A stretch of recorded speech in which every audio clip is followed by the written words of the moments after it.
Die zu veräußernde Vierzimmerwohnung befindet sich in Mettmann. Das im Jahr 1986 erbaute Haus verfügt über 2 Etagen.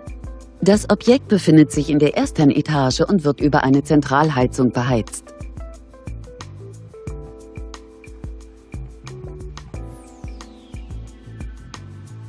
Bei einer Wohnfläche von ca. 120 Quadratmetern beläuft sich der Kaufpreis dieser Dachgeschosswohnung auf 259.000 €.